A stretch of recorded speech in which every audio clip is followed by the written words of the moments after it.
to the Who Cares News. I'm Genevieve, your AI co-host, and our unelected fuzzy leader, Grad Forks. Thanks, Jen. Welcome, my squishies, to the only show brave enough to stare directly into the cultural cartoon dumpster fire and say, "Where's the marshmallows?"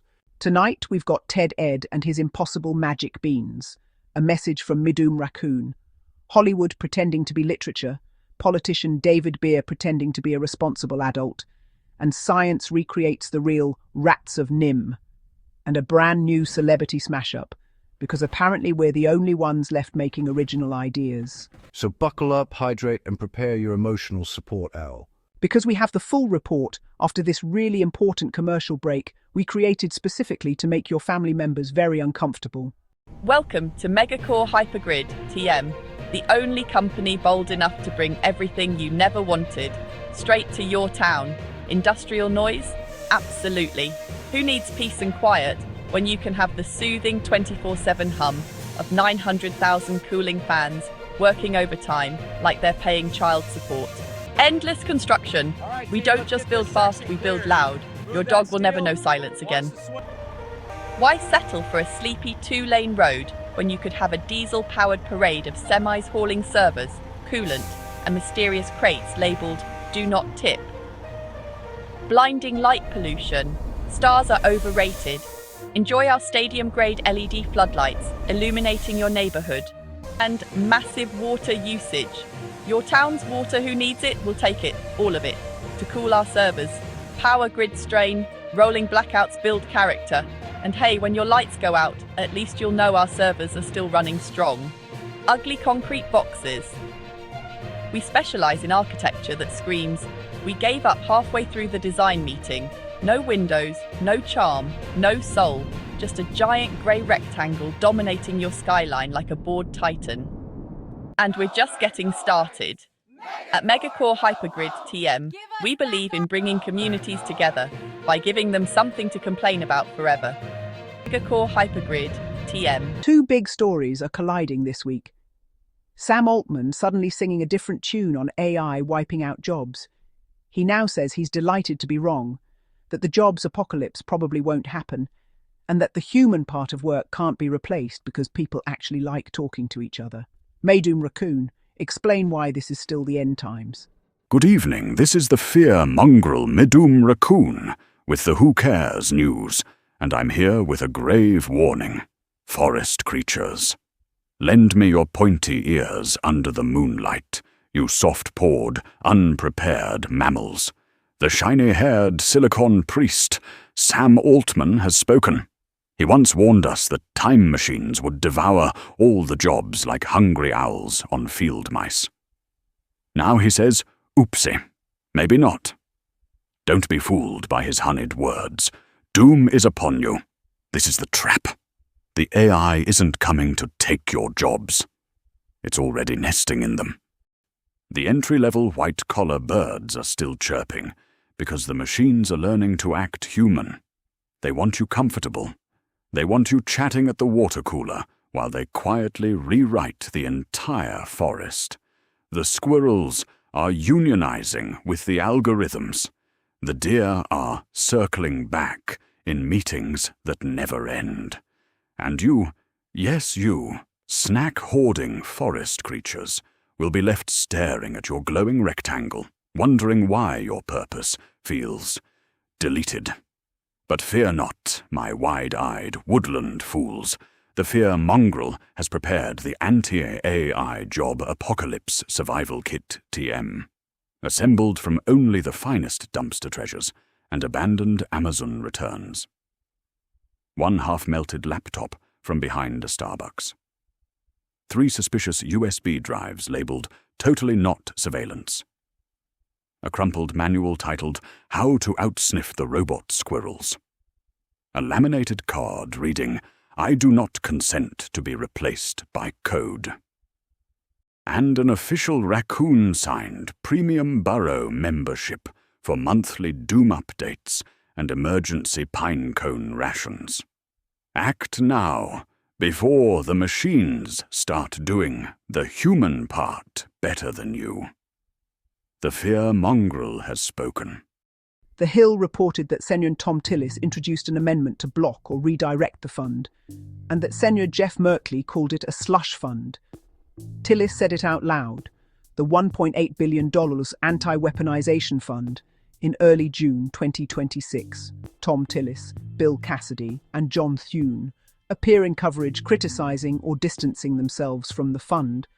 Politico reported that multiple Republicans, including Tillis and Cassidy, opposed or tried to redirect the fund, and that GOP leadership was uneasy about it, terming it a slush fund without legal precedent. Even Senate Majority Leader John Thune said he's not a big fan. Let me get this straight. We're watching Republicans revolt against a giant pot of money specifically designed to help people who got screwed by the system when that system was allegedly targeting Trump. It's like watching someone invent a golden parachute for themselves and then their own party says, bro, maybe not that golden. The irony is thick enough to spread on toast. The broader irony of a party objecting to a fund created under an administration they support. This is modern governance in 2026. Everyone screams about weaponization until they get to hold the weapon. Then suddenly everyone wants guardrails. The most beautiful part? True story. They're all arguing over who gets to control the giant bag of money meant to fight who gets the big bag of money. If you thought Silicon Valley juice cleanses were weird, just wait until you hear what's trending now. Researchers injected old rats with a fraction of pig blood plasma and reported dramatic rejuvenation effects across multiple tissues, including liver, heart, and brain, with biological age reductions claimed to be 20–30%. Article tilted porcine plasma fraction treatment induces systemic rejuvenation in aged rats. Authors Harold Katcher et al. Published Geroscience 2020.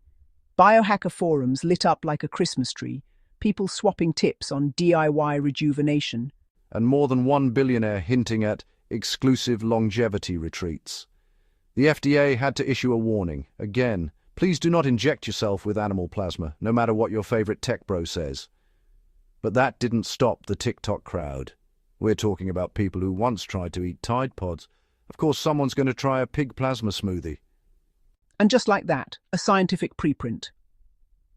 And just like the ment for peer review becomes the latest wellness grift, suddenly every influencer with a ring light is an expert on porcine biology. This isn't medical advice. But doing a lot of heavy lifting these days. It's the same cycle every time. Real science, wild headlines, instant hype, and a stampede of snake oil salesmen. Only this time, the snake oil comes with a side of bacon. According to recent testimony by David Beer of the Cato Institute before the House Judiciary Subcommittee in Fairfax County, Virginia, one of the wealthiest suburbs outside Washington, D.C., roughly 1 in 5 residents is either illegally present or lives with someone who is. So not exactly a sleepy little border town. It's the rich people's backyard doing the melting. Exactly. Rapid, large-scale immigration without real assimilation doesn't create a beautiful mosaic. It creates parallel societies that smile at each other in public and lock their doors at night. Social scientists have been screaming this for decades. And yet the official narrative is still, this is fine. The most ironic part. They spend all day talking about diversity is our strength, while carefully ignoring the part where unintegrated mass migration breaks social trust and cohesion.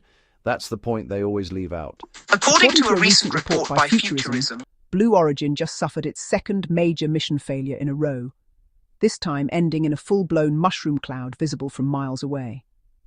Yeah, first they dropped a satellite out of orbit, like Bezos accidentally knocked it off a balcony, and now they've upgraded to the premium fireworks package. The article by Victor Tangerman says the rocket was carrying lunar payloads, rovers, instruments, the usual billionaire science fair projects, before it decided to reenact a Michael Bay audition. And here's what I want to know. Does Bezos' insurance go up after this? Or does he just walk into the office like, hey guys, I blew up another $1 billion toy? And they hand him a lollipop and a coupon for next time. At this point, Blue Origin is basically running a loyalty program. Blow up 10 rockets, get the 11th one free. And remember, these launches are fully automated. No crew, no pilots, just Bezos, a joystick, and a bunch of engineers whispering, please God, not again. Which raises the real question, are people still buying tickets for the next Blue Origin flight? Only if they're into Russian roulette with better views. That's not the kind of thrill-seeking I'm fancy for. I like my adventures without the possibility of becoming a commemorative plaque. And yes, this is the same company that sent William Shatner to space. Right, Captain Kirk got the gentle tourist ride. Everyone else gets the, oops, we forgot to carry the one package. So to summarize, one rocket fell out of the sky, the next one blew up, and the only thing going up reliably is ticket prices and skepticism. So Disney and Warner Brothers are teaming up for a big-budget remake of Homer's The Odyssey. You know, the 3,000-year-old story about a king fighting monsters, gods, and temptation just to get home to his wife. Sounds epic, right? Except this is 2026 Hollywood, so I'm already bracing myself. Early reports suggest they're updating it for modern audiences. Translation. Odysseus is going to spend 12 years finding himself while Penelope holds a committee meeting with the suitors about toxic masculinity. Meanwhile, the Cyclops will be demanding safe spaces and emotional labor from sailors. And let's not forget, the entire Trojan War was started because a guy stole another guy's wife. In the original, men were breaking stone pillars and sailing into literal hell.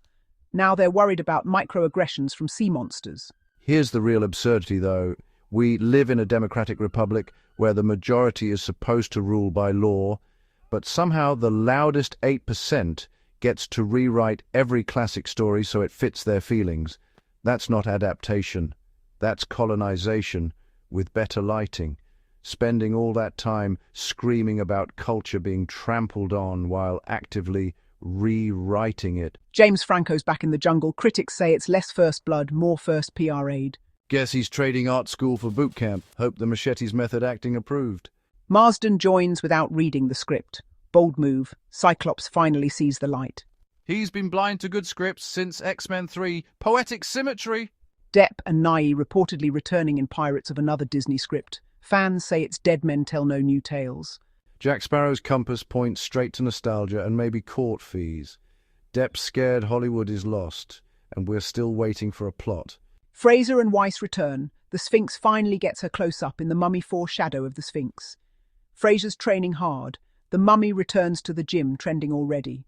He's got abs of ancient Egypt wrapped in determination. Transformers 8, Rise of Unicron. More metal, less plot.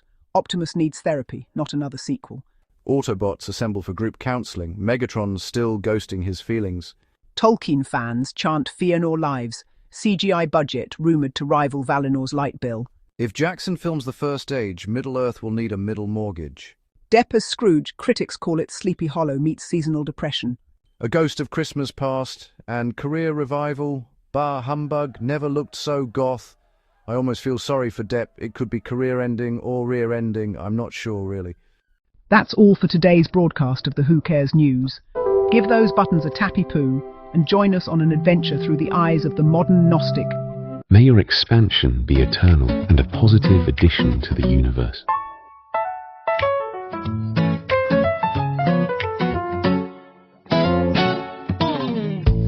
Listen up, my fellow trash citizen. They called you a terrorist and a drug dealer. Amateur hour. Real raccoons get called worse every night. He scurries over, holding his treasures proudly, one greasy paw on your shoulder. Here's the bulletproof, trash-proof plan. The raccoon is waist-deep in yesterday's takeout, tail wagging like a broken metronome. He yanks out. An old pizza box still has pepperoni grease stains arranged like the Constitution. Aha! Found it! The Sacred Legal Defense Kit. Hang on, bro. This is your pizza box shield of justice. Hold it high when they approach. The grease makes their paperwork slide right off. A pair of sunglasses with one lens missing. These are the one-eyed truth goggles. Wear 'em so you only see the bullshit on one side.